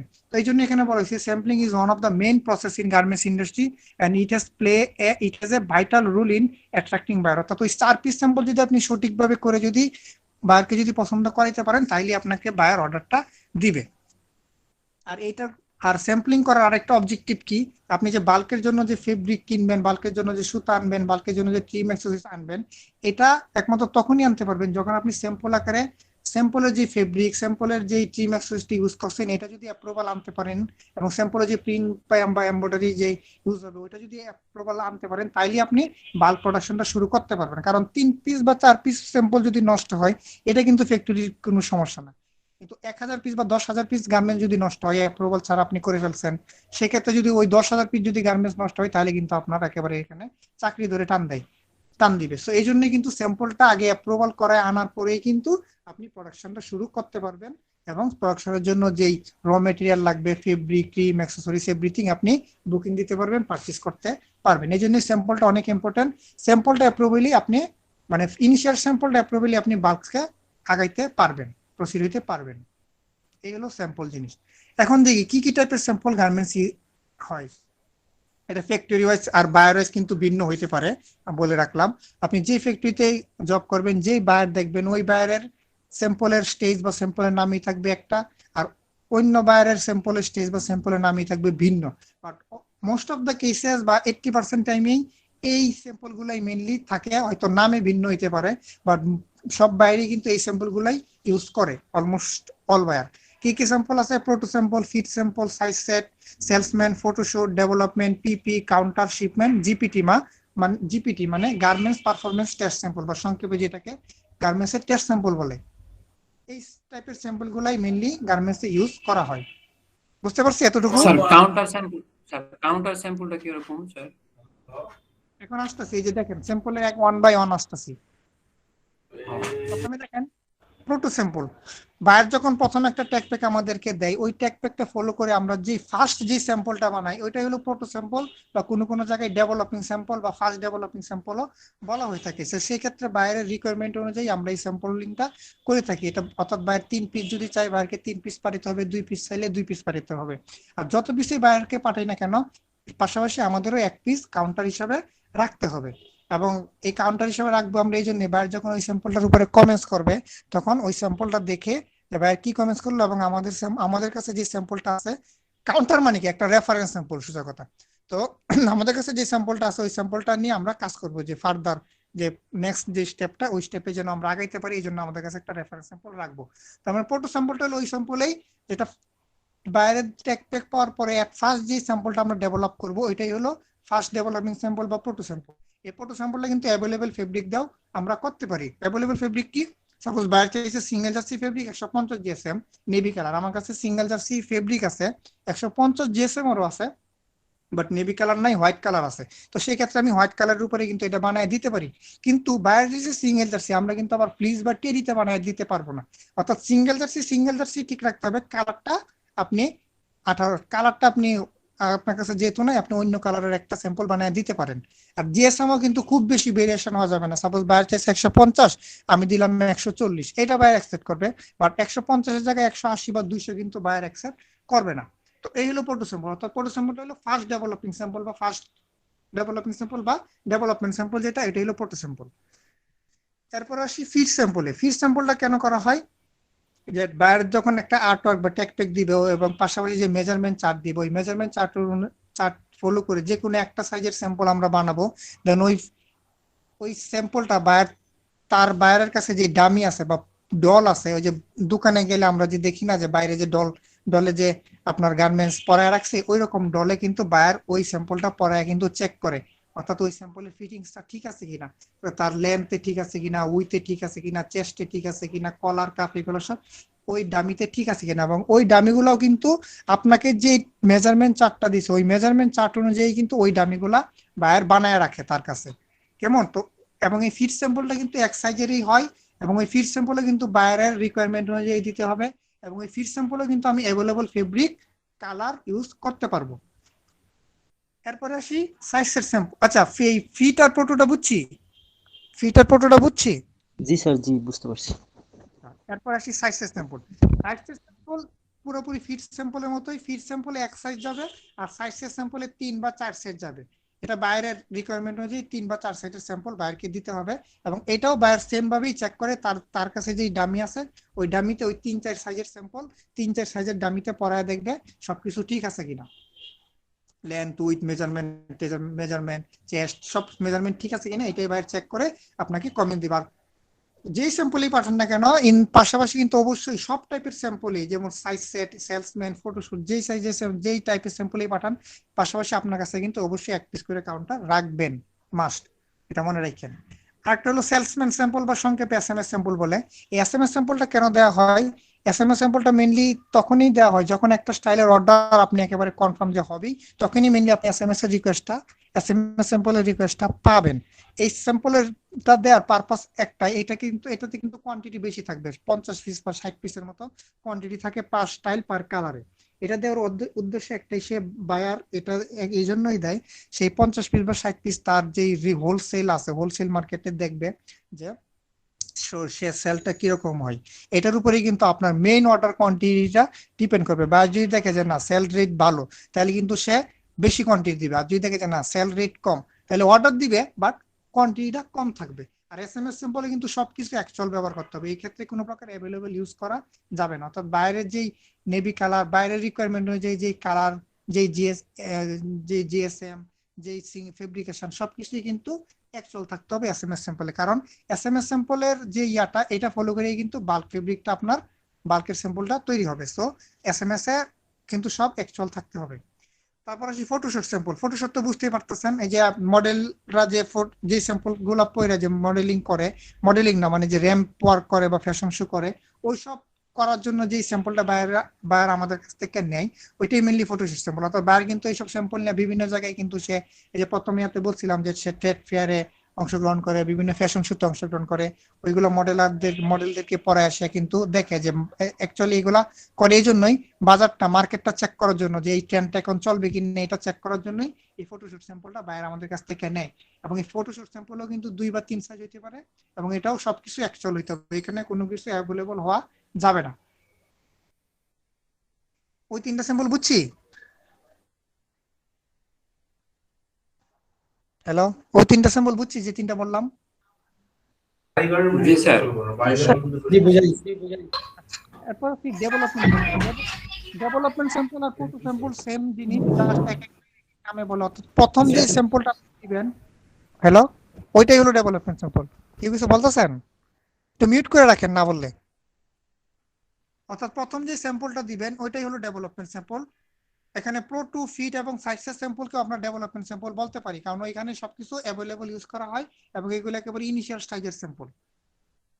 তারপর আসি প্রি প্রোডাকশন স্যাম্পল বা পিপি স্যাম্পল। এটা একেবারে একটা বাইবেল হিসেবে কাজ করে, কারণ এই পিপি স্যাম্পল বা প্রি প্রোডাকশন স্যাম্পলটা যখন অ্যাপ্রুভাল হয়ে যায়, দেন ওইটা ধরে আমরা বাল্ক প্রোডাকশন শুরু করি। এই পিপি স্যাম্পলের যেই ফেব্রিক, যে টিম অ্যাক্সেসরিজ ইউজ হবে, ওই সেম জিনিসই আমরা বাল্কের প্রোডাকশনের জন্য বুকিং দেয়া এনে আমরা প্রোডাকশনটা শুরু করি। অর্থাৎ এই পিপি স্যাম্পলটা একেবারে বাইবেল হিসেবে কাজ করবে, এবং এই পিপি স্যাম্পলের এক পিস কাউন্টার কিন্তু প্রোডাকশন ফ্লোরে টানায় রাখা হয়, কোয়ালিটি টিমকে দেওয়া হয়। পিপি স্যাম্পল কিন্তু অনেক, প্রায় 10-20 বা 15 পিসের মতো বানানো হয়ে থাকে, কারণ বিভিন্ন জায়গায় নিটিং, প্রিন্ট, এমব্রয়ডারি সব জায়গায় স্যাম্পলটা দিতে হয়। এবং এই পিপি স্যাম্পল যদি অ্যাপ্রুভ হয়, অ্যাপ্রুভ হওয়ার পরেই কিন্তু দিবেন, অ্যাপ্রুভ হওয়ার আগে কিন্তু না। তো পিপি স্যাম্পলটা অনেক ইম্পর্টেন্ট এবং ক্রুশিয়াল একটা স্যাম্পল। এরপর কি কাউন্টার স্যাম্পল। কাউন্টার স্যাম্পল কিছুই না, একটু আগে যিনি কোয়েশ্চেন করছিলেন, কাউন্টার স্যাম্পল ভাইয়া কিছুই না। কাউন্টার স্যাম্পল হলো এই যে আমি এতক্ষণ যে স্যাম্পলগুলো নিয়ে কথা বলছি, প্রত্যেকটা যে বাইরের কাছে যে পাঠাবেন, এটা যে রেফারেন্সটা যে আপনার কাছে রাখবেন, ওটাই হলো কাউন্টার স্যাম্পল। অর্থাৎ যদি ডেভেলপমেন্ট স্যাম্পল বা পিপি স্যাম্পলের যে রেফারেন্সটা আপনার কাছে রাখছেন, এটাকে বলবেন পিপি স্যাম্পলের কাউন্টার। তারপরে যদি সাইজ সেটের যে রেফারেন্স স্যাম্পলটা আপনার কাছে রাখবেন, ওটাকে বলবেন সাইজ সেটের কাউন্টার। এটাই এসএমএস এর রেফারেন্স রাখলে এসএমএস এর কাউন্টার, ফটোশুটের রেফারেন্স রাখলে ফটোশুটের কাউন্টার। অর্থাৎ আপনার কাছে যেটা, এটাই হলো কাউন্টার স্যাম্পল। তারপর আসি শিপমেন্ট স্যাম্পল। শিপমেন্ট স্যাম্পলটা কি? একেবারে সুইং ফ্লোর থেকে কমপ্লিট, একেবারে পলি, কার্টুন, এভরিথিং হয়ে গেছে, কার্টুন থেকে কালেক্ট করে যে স্যাম্পলটা আপনি এই শিপমেন্টের পূর্ব মুহূর্তে বাইরের কাছে পাঠাবেন, ওটাই হলো শিপমেন্ট স্যাম্পল, যেটাতে everything is okay as per shipment অনুযায়ী যেটা রেডি থাকবে, ওইটাই হলো শিপমেন্ট স্যাম্পল। অর্থাৎ রেডি টু শিপ, এটাই হলো শিপমেন্ট স্যাম্পল। এই শিপমেন্ট স্যাম্পল বাইরের রিকোয়ারমেন্ট অনুযায়ী পাঠাতে হবে, 2 পিস বা 3 পিস বা ওই 2 সাইজ বা 3 সাইজের উপরে বাইরের কাছে পাঠাতে হয়, এবং এটারও রেফারেন্স রাখবেন। তারপরে কি জিপিটি বা গার্মেন্টস পারফরমেন্স টেস্ট স্যাম্পল। এই টেস্ট স্যাম্পলটা আমরা বাইরেকে পাঠাই না, টেস্ট স্যাম্পলটা আমরা ল্যাবে পাঠাই। বাইরের যে নমিনেটেড যে ল্যাবগুলো আছে, বাংলাদেশের নমিনেটেড ল্যাবের মধ্যে যে প্রধান ল্যাব, যেমন ইন্টারটেক, বুরু ভেরিটাস, এসজিএস, এগুলোর নাম হয়তো শুনছেন, ওইসব ল্যাবে আমরা বাইরের যে বাইরের আপনি কাজ করবেন ওই বাইরে আপনাকে বলে দিবে যে তুমি এই ল্যাবে পাঠাও, যে সাপোজ ইন্টারটেকে পাঠাও, তখন আপনি ইন্টারটেকে পাঠাবেন স্যাম্পলটা, ইন্টারটেক থেকে ওই টেস্টের রিপোর্ট দিবে কোন কোন টেস্ট করতে হবে, এটা বাইরের রিকোয়ারমেন্ট অনুযায়ী আপনি ফর্ম ফিল আপ করে দিবেন, একটা ফর্ম থাকবে, ওই টেস্টগুলা ওই ইন্টারটেক ল্যাব থেকে করে আপনাকে দিবে। আপনি তখন যদি টেস্ট রিপোর্ট যদি পাস থাকে আপনি বাইরেকে পাঠাবেন, দেন আপনি শিপমেন্টের অনুমতি পাবেন। আর যদি কোনো কারণে ফেল থাকে তাহলে সেই ক্ষেত্রে আপনি বাইরের সাথে এটা নিয়ে ডিসকাস করতে পারেন যে কমার্শিয়ালি অ্যাপ্রুভ করা যায় কিনা, কিংবা আবার যদি কমার্শিয়ালি যদি অ্যাপ্রুভাল বাইরে না দেয় আপনি ওই টেস্টটা রিভাইজ টেস্ট আবার করাইতে হবে, করানোর পরে আপনি ওই রিভাইজ টেস্টের রিপোর্ট যদি ওকে হয় দেন আপনি বাইরেকে পাঠায় আপনি শিপমেন্ট করতে পারবেন। এই হলো গার্মেন্টস পারফরম্যান্স টেস্ট বা জিপিটি সিম্পল। বুঝতে পারছি?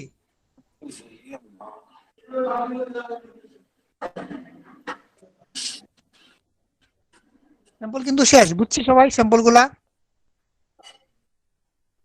জি জি স্যার, স্যার। বুঝতে পারছি। স্যাম্পলটা একটু বললে ভালো হতো। হ্যাঁ, স্যাম্পল।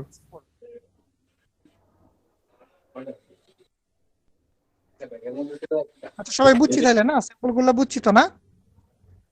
জি জি জি স্যার। আচ্ছা, ঠিক আছে, তাহলে আজকে আমরা এই পর্যন্তই থাকি। হ্যাঁ, আগামীকাল আর 1 ঘন্টা হইলে আশা করি শেষ হয়ে যাবে। হ্যাঁ, 11টা বেজে গেছে, আপনারা ওয়েট করেন।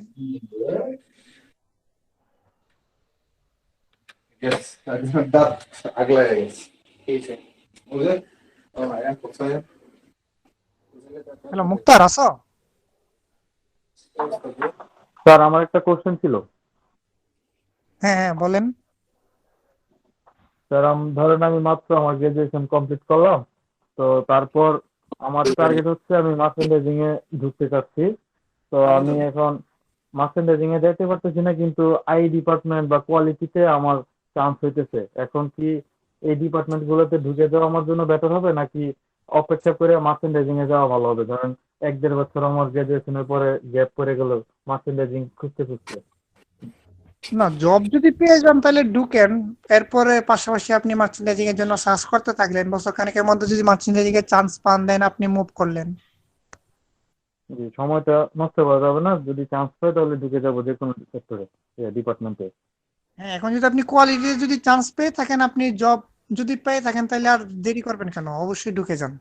আর কোয়ালিটিতে জব করার পাশাপাশি আপনি মার্চেন্ডাইজিং এর জন্য জব খুঁজতে থাকেন, জব জি, পাইলে ঢুকে এটাই। যান, জব পাইলে দেরি করেন না।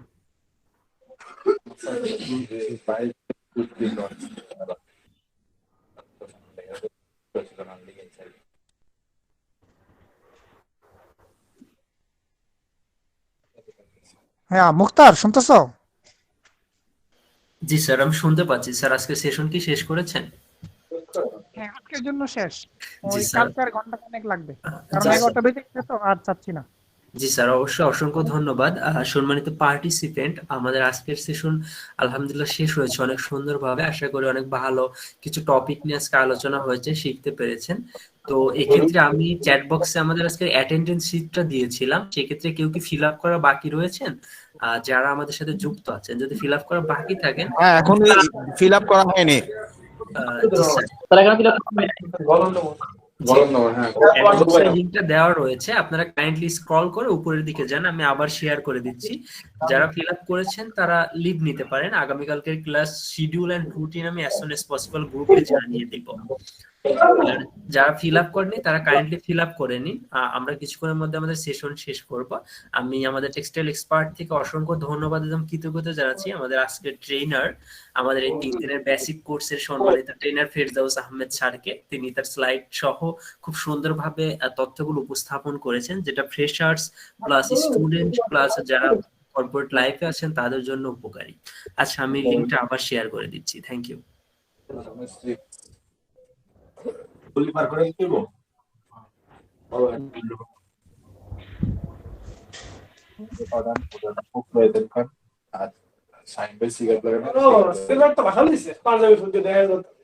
পাঞ্জাবি আর মোবাইল এরকম করে তুই মোবাইল টিপে স্টান স্টান ক্লাস শেষ